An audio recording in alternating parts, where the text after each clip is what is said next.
जैसे मैं हूँ, मैं कह रहा हूँ मोदी मोदी, तो मैं मोदी की तरफ चला गया।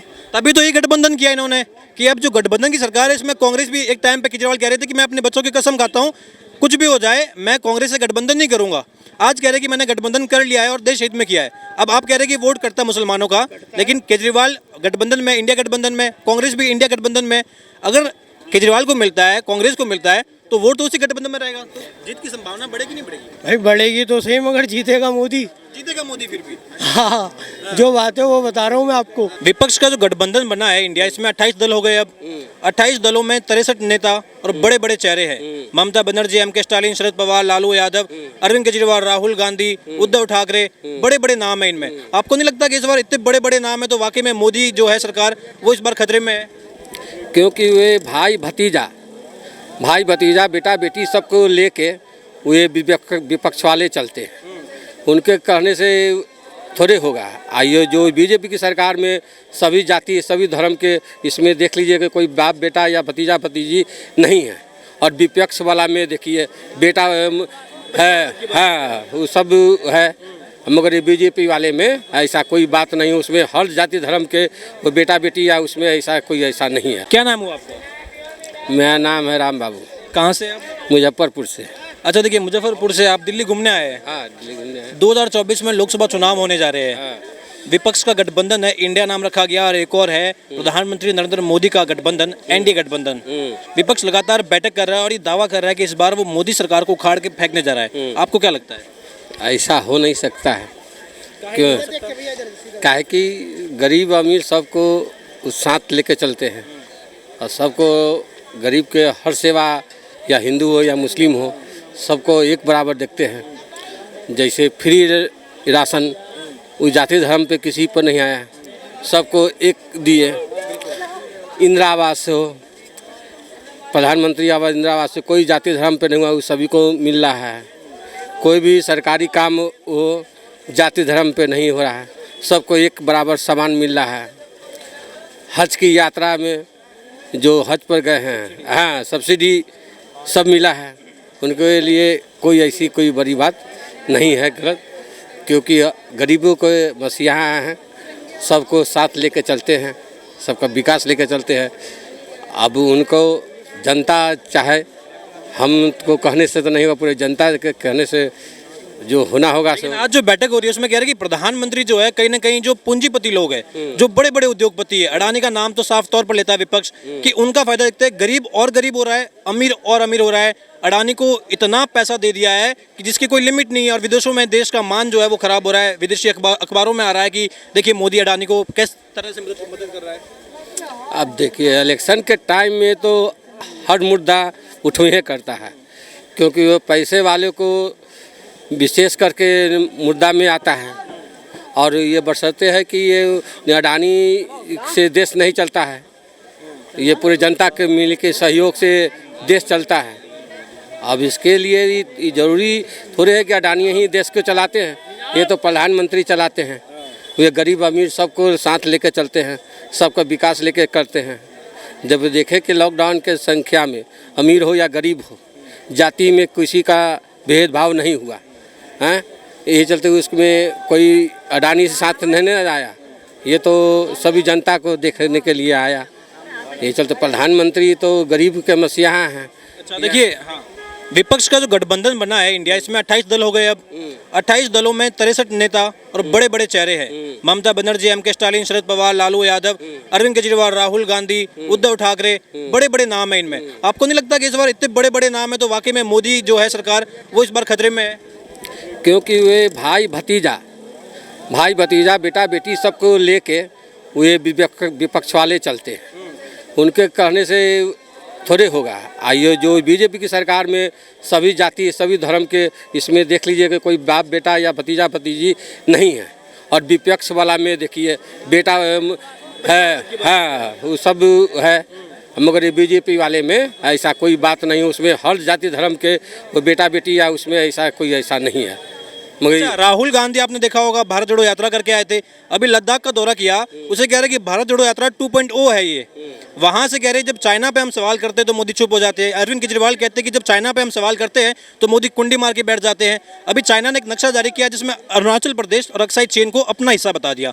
बोले यहाँ पर भाजपा जवाब क्यों नहीं देती फिर? अब देखिए ओखनी चाइना के जखनी ये घटना हुआ था तो ओखनी जाने के लिए सड़क मार्ग नहीं बना हुआ था। अब तो मोदी जी ने सड़क मार्ग बना दिए हैं। तो सड़क मार्ग में जो सेना के वहाँ पे लोग पहुँच नहीं पाते थे, अब तो जाने में कोई असुविधा नहीं होता है। अब इतने जहाज ये सब चीज़ तुरंत आया, उसके लिए डर अब जी चाइना से हम लोग के नहीं है, क्योंकि हिंदुस्तान के सेना हर जाति का हर धर्म का लोग इसमें हैं। तो आपको लगता है कि विपक्ष का जो गठबंधन बना है, इतने बड़े बड़े नाम शामिल है, उसमें कोई भी नहीं है जो 24 के लोकसभा चुनाव में मोदी को टक्कर दे सके? क्योंकि ये विपक्षी वाले जो भी करेंगे तो बरसते कि वह सरकार उनका बात नहीं मानेगा।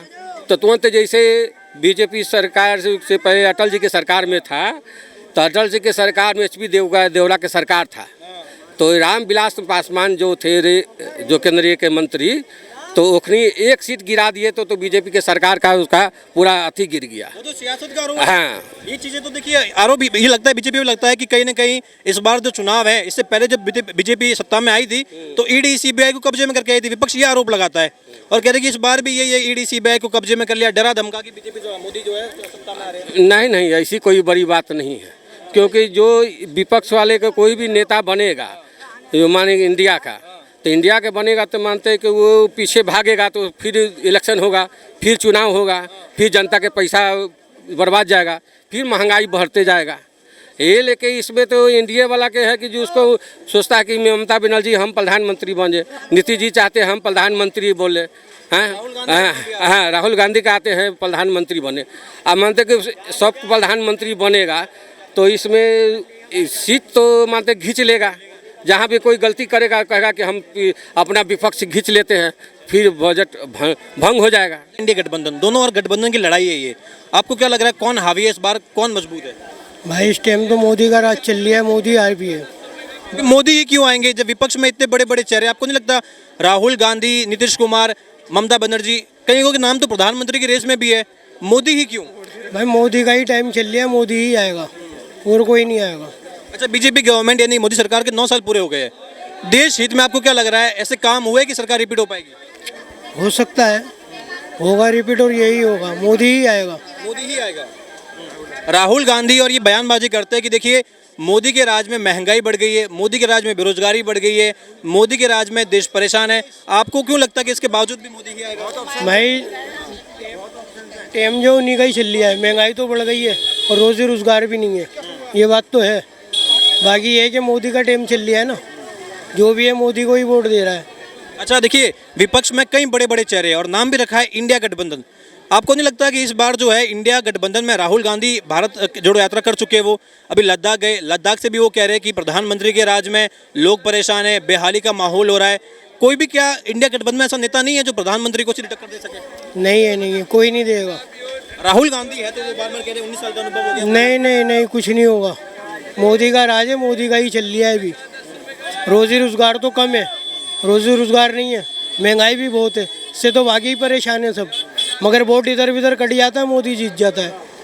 अच्छा, तो आप कह रहे हैं कि कहीं ना कहीं विपक्ष का जो गठबंधन बना है, ये तो इस बार तो कह रहे हैं हम सारे के सारे सब साथ में मिलके आए हैं और कहीं ना कहीं मोदी सरकार को उखाड़ फेंकने के लिए उखाड़ फेंक देंगे, ये दावा कर रहे हैं। देखेंगे ना, आने दो टाइम, देखते हैं कौन जीतेगा कौन नहीं जीतेगा। ये तो आप भी समझदार हो, तुम समझदार हो नहीं हो, आपको ही पता कौन जीतेगा कौन नहीं जीतेगा। लेकिन जनता को ज़्यादा मालूम होता है। देखिए नीतीश कुमार, ममता बनर्जी, लालू यादव, MK स्टालिन, अरविंद केजरीवाल दिल्ली सूबे के मुख्यमंत्री है।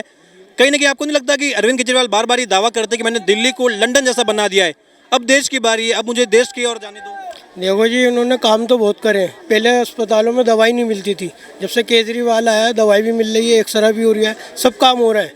ये तो सब काम हो रहा है और हमारा बिल भी फ्री आया है, 0 बैलेंस का। ऐसी बात नहीं है कि नहीं आया है, काम हुआ है, बढ़िया काम कर रहे हूँ। तो जो फ्री मिल रहा है, सब कुछ फ्री में है, तभी तो वो विपक्ष में गए गठबंधन करने के लिए।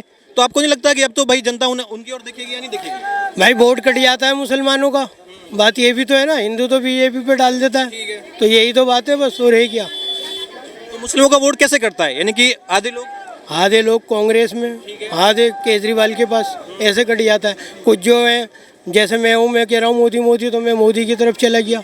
तभी तो ये गठबंधन किया इन्होंने कि अब जो गठबंधन की सरकार है इसमें कांग्रेस भी, एक टाइम पे केजरीवाल कह रहे थे कि मैं अपने बच्चों की कसम खाता हूँ कुछ भी हो जाए मैं कांग्रेस से गठबंधन नहीं करूंगा।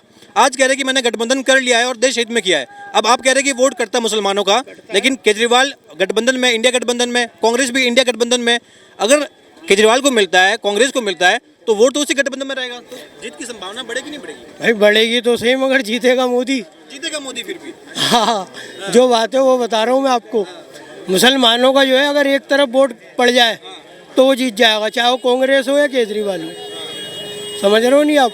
अब हिंदू का तो एक ही तरफ चल लिया है वोट, कि वही मोदी को देना है। सारे थोड़े कांग्रेस को भी वोट मिलता है, बहुत कम मिलता है, बहुत कम मिलता है, बहुत कम मिलता है वोट।